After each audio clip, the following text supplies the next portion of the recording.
Your Vortex detector is a great all-around detector, land, sea, shallow water, you name it. It's engineered to be fully submersible to a depth of 16 feet or 5 meters. Now, if you're going to go down and fully submerge it, we'll show you a few basics on that. We're obviously in a freshwater pool here. It's a deeper pool. It actually goes 16 feet deep, so we can demonstrate all this.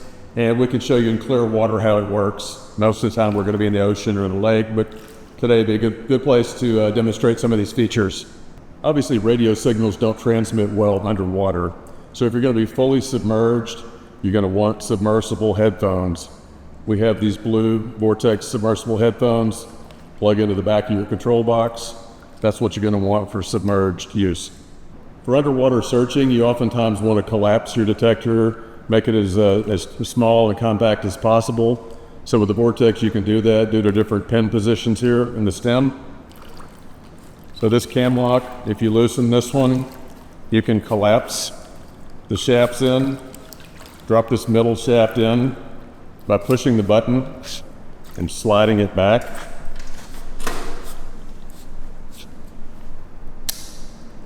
Until that pin locks into position here, close to the arm cuff. And what you want to do is tighten this cam lock, and you want to adjust your coil based on the coil size. This middle stem is metallic. You could get detection on that, so you don't want the coil right up against it.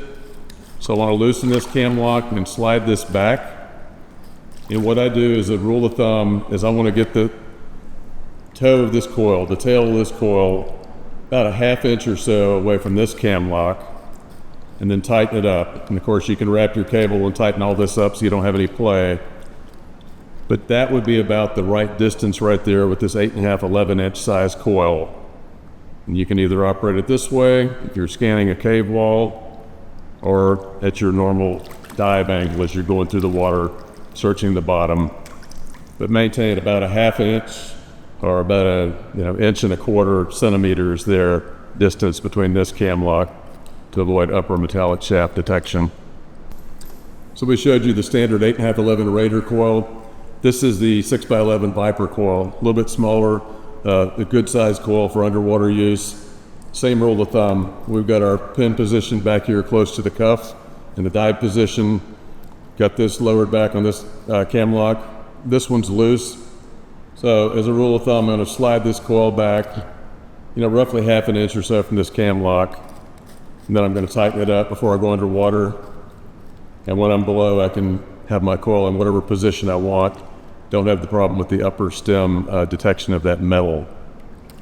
And you want to keep your cables pretty well snugged up. If you open it out, work on your cables. You don't want a lot of loose play in there while you're diving. When you're diving, to prevent unintentional button presses, or as you go deeper, and to prevent the buttons from actually depressing themselves due to the increasing pressure, Vortex has a button lock feature on here, basically a dive lock feature.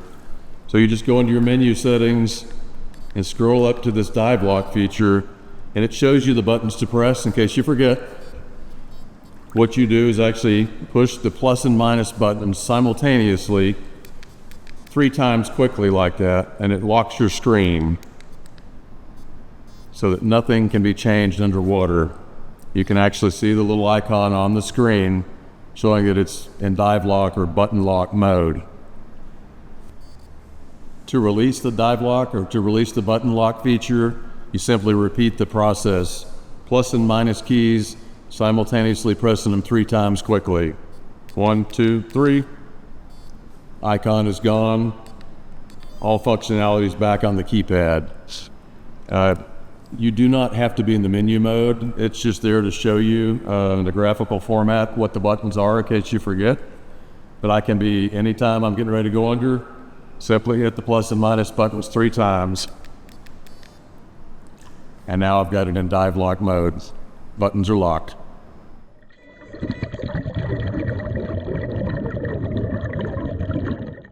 After using the Vortex in any body of water, it is very important to rinse the detector with fresh water to remove any sand or sediment before collapsing the stems.